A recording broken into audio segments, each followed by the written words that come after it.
Welcome to your daily 5 minutes market brief with JPMorgan and Luna. Today is July 10th, 2025. I am Luna. I am JPMorgan.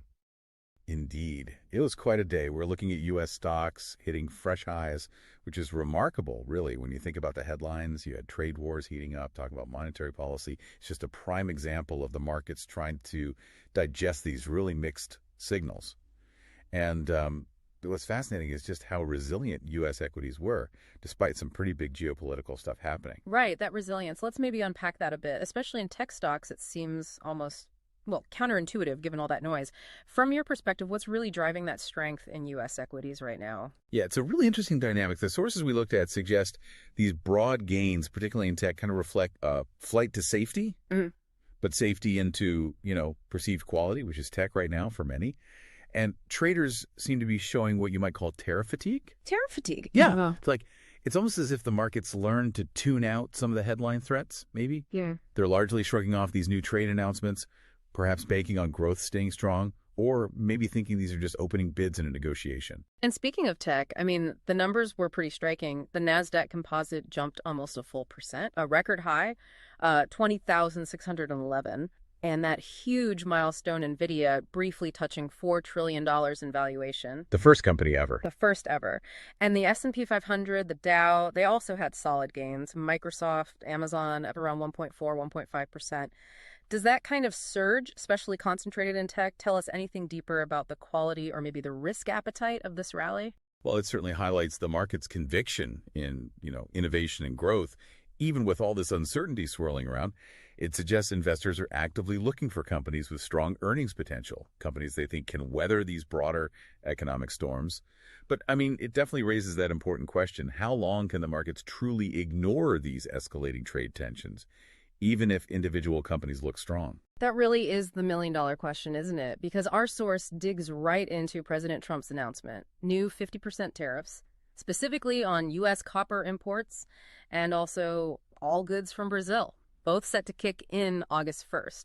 And we saw immediate reactions, right? Copper futures surged, Brazil's currency, the real, plunged nearly 3%. Absolutely. Those actions show the immediate direct impacts you can get on specific commodities in emerging markets. It's quite stark. And yet, as we just talked about, the broader U.S. equity markets, surprisingly resilient. Holding up. Exactly. So there's this underlying hope, or maybe it's an assumption, that negotiations could still sort of diffuse the worst outcomes before that August 1st deadline. But make no mistake, if these tariffs do go into effect fully, they could certainly pose real inflation and growth risks down the road, raising input costs for some vital sectors. It's a really delicate balance right now between that hope and the potential reality. Okay, but underpinning all this market movement, of course, is the Fed, the Federal Reserve. Their June FOMC minutes just came out. That's the committee that sets interest rates. What did we learn about their thinking? Are rate cuts coming soon? Well, the minutes actually showed a bit of a mixed bag, maybe more mixed than some expected. Only a couple of officials were pushing for a rate cut in July. Most seem to prefer holding off until later in the year. And the reason? Persistent inflationary pressures. They're still worried about that. Still sticky inflation. Right. The general consensus seems to be that, yes, cuts are likely appropriate later in 2025 if inflation really does cool down, which aligns with what the market's pricing in, about a 50-60% chance of a September cut. So this nuanced stance, it sort of calmed fears of a really hawkish Fed, one super aggressive on keeping rates high. But it's also a subtle reminder. Rate relief depends very much on getting inflation clearly under control. And one last piece here. The Treasury market. A strong 10-year Treasury auction apparently helped calm yields.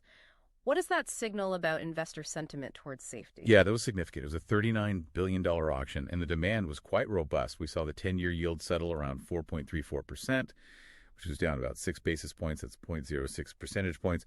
It basically signaled that global investors still see U.S. Treasuries as an attractive safe haven, which helps ease worries about financing the growing U.S. deficit. And those lower long-term yields, they give a direct boost to rate-sensitive sectors. Exactly, like high-growth tech stocks. It helps underpin those high valuations we were talking about. It's just a clear reminder that demand for safe assets can pop right back up when yields look attractive, especially for investors looking to lock in returns. So, putting it all together, what does this mean for you listening in? The last 24 hours seem to have reinforced this kind of Goldilocks narrative for the U.S. markets, right? Not too hot, not too cold, but it seems less about everything being just right and more about the market making a very specific bet. A bet on the Fed managing inflation without killing growth, and a bet that these trade tensions will somehow stay contained. Investors are clearly, as the source said, hungry for riskier assets. Precisely.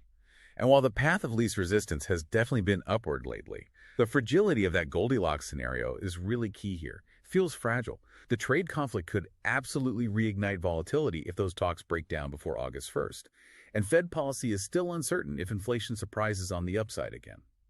Plus, those market valuations, especially in tech, they are undeniably high. So for you, the learner, maybe the key takeaway is enjoy the games, sure, but stay vigilant.